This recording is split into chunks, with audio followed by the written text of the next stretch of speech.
उत्तर प्रदेश में इस समय पर ताबड़तोड़ एक्शन लिया जा रहा है। योगी महाराज ने अब अपने कानून का राज इतना सख्त कर दिया है कि ऐसे में जितने भी अराजक तत्व हैं सारे के सारे बौखलाए पड़े हैं। अभी हमने एक वीडियो देखा था जिसमें विद्युत विभाग के लोग संभल की एक मस्जिद में घुस करके वहां हो रही बिजली की चोरी को एक्सपोज करते हैं। बताते हैं कि लाखों करोड़ रुपए की बिजली लोग अब तक फूंक चुके हैं। यही नहीं, एक तार से बिजली चोरी शुरू की गई और उसको 100 घरों में सप्लाई किया गया। किताबे हवाई का हवाला देकर ये लोग कहते हैं कि ईमानदारी हमारा सबसे बड़ा गहना है, लेकिन बेईमान ना हो, हमने आज तक ऐसा एक भी ईमान वाला नहीं देखा। और हद तो तब हो गई थी कि जब इसी संभल का जो सांसद है उसके ऊपर भी करोड़ों रुपए का बिजली का बिल बकाया निकला। अब आप समझ सकते हैं कि ये सारी की सारी जो बौखलाहटें हैं ये किन झूठों, किन चोरियों को छिपाने के लिए हो रही है। बात करते हैं योगी आदित्यनाथ जी की। तो अगर योगी जी महाराज के द्वारा इतने बड़े बड़े एक्शन लिए जा रहे हैं तो जान से मारने की धमकी तो उनको मिली होगी, बिल्कुल। और इसी बारे में मैंने अपनी किताब ढाई मोर्चे के चक्रव्यूह में एक चैप्टर भी लिखा है, योगी मोदी को उड़ा दिया जाएगा। और ये योगी मोदी को उड़ाने की बात कौन कर रहा है?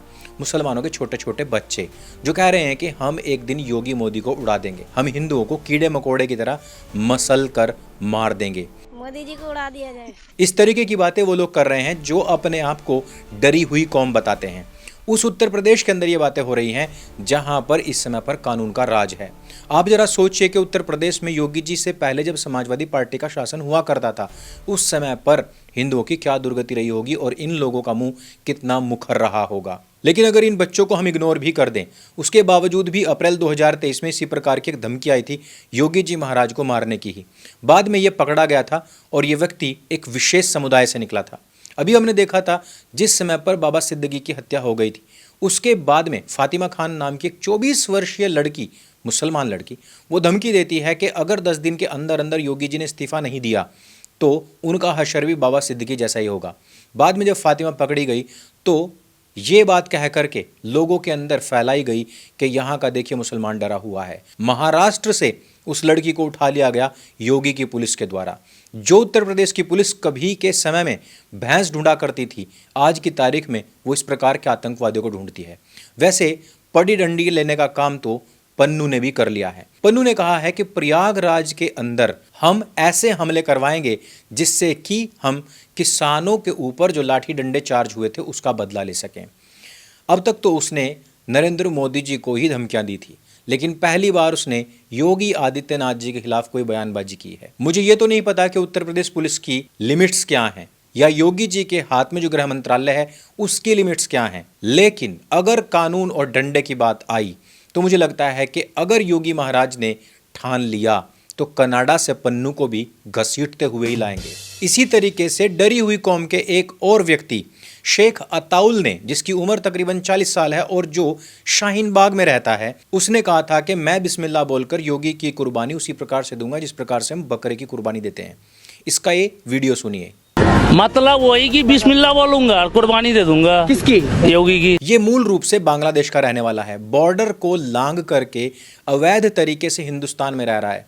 इसके पास से अवैध हथियार भी मिले हैं और निवास स्थान मैंने आपको बता दिया कि ये दिल्ली के अंदर, जहां पर आम आदमी पार्टी का पूर्ण रूपेण कब्जा रहता है, वही स्थान जहां के लोगों ने एंटी-सीए प्रोटेस्ट में पूरा देश जाम करने की बात की थी और दिल्ली के अंदर दर्जनों लोगों की जान तक ली थी। वही स्थान जहां पर हमने बार बार से कहा है कि यहाँ पर अवैध रूप से म्यांमार से आए हुए रोहिंग्या तथा बांग्लादेश से आने वाले अवैध मुसलमान रहते हैं। उसी क्षेत्र में रहने वाला ये अताउल भी गिरफ्तार होता है।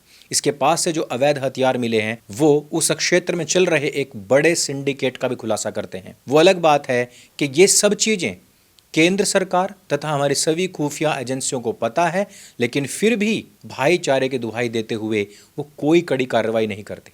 उत्तर प्रदेश की पुलिस ने ये भी करके दिखाया था। संभल के अंदर जिस समय पर गोलीबाजी पुलिस वालों के ऊपर हो रही थी उसका जवाब देने वाले तथा संभल के अंदर दशकों से बंद तथा मुसलमानों के द्वारा कब्जा किए हुए मंदिरों को छुड़वाने वाले वहाँ के सीओ अनुज चौधरी जी को भी इसी प्रकार से मशहूर होने की लालसा से मशकूर रजा ने भी इसी प्रकार से बेहूदगी की थी। पहले आप मशकूर को सुनिए। सर ये बात आपके शोभा नहीं देती, आप इस तरीके से। नहीं, मैं कह रहा हूँ तू जब मैंने मना कर दिया फिर बार बार फोन करे जा रहा है, शोभा दे रही नहीं दे रही, क्या चाह रहा है? कोई प्लानिंग करके कर रहा है क्या फोन? प्लानिंग का है कि सर? कुछ प्लानिंग कर रहा है क्या इसमें हीरो बनना चाह रहा है? नहीं, जब मना कर दिया, मुझे मना है, मैं इंटरव्यू नहीं दूंगा। अच्छा, और ना मैं देना चाहता हूँ इंटरव्यू। ठीक है, सॉरी सर, कोई बात नहीं तो है। बार बार जो मुझे फोन कर रहा है, मैं अभी तेरे नंबर का मैं अभी मैं तस्करा डलवाता हूँ तेरे नाम का। तू मुझे अनावश्यक फोन करके प्रवोक कर रहा है। अभी मैं नियमानुसार बात करूंगा तेरे से। मैं गलत नहीं हूँ। तूने 4 फोन मेरे सुन, मेरे फोन में रिकॉर्डिंग है। हाँ, अब आया तेरा दर्द निकल के सही। नहीं है सर, मैं निपक्ष ये दर्द चाह रहा है ना तू? चल ठीक है, मैं मशहूर दादा, मैं अभी बताता हूँ। 2 hours later. वायरल होने की टाइम मेरा यूट्यूब चैनल है, फेमस होने की टाइम करना है। अब मैं गलती बहुत बड़ी गलती हो गई सर मुझसे।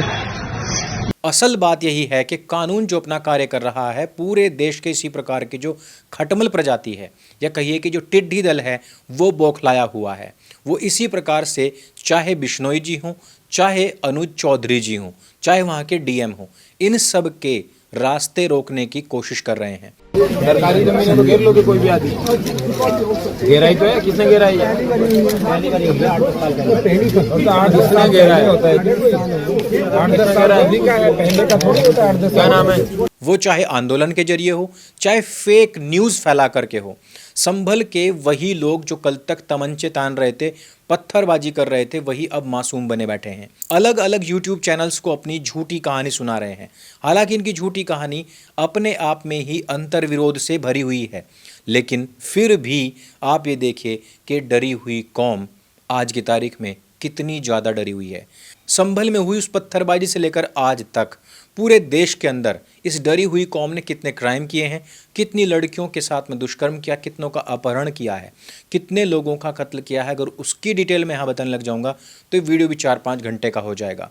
लेकिन मशकूर को मशहूर करने का कार्य करने वाले अनुज चौधरी जी को सैल्यूट तो बनता है, पूरी संभल की टीम को ही सैल्यूट बनता है, जिन्होंने इतने संवेदनशील क्षेत्र में ऐसे ऐसे खुलासे कर दिए कि जो अभी तक नहीं हो पाए थे।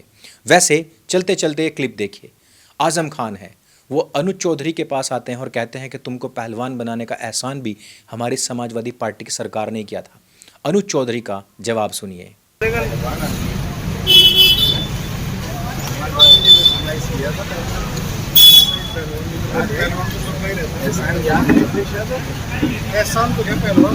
हवा एक चीज रहेगी, हवा एक चीज।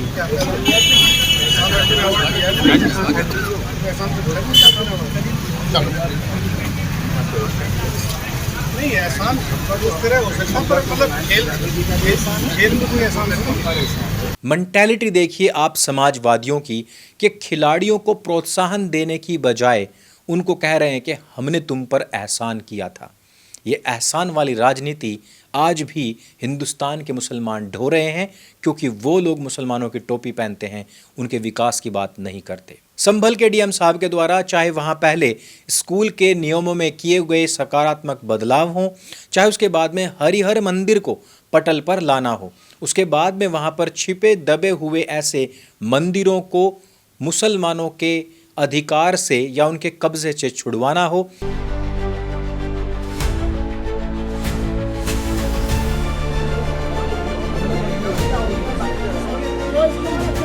ऊपर भी जाओ।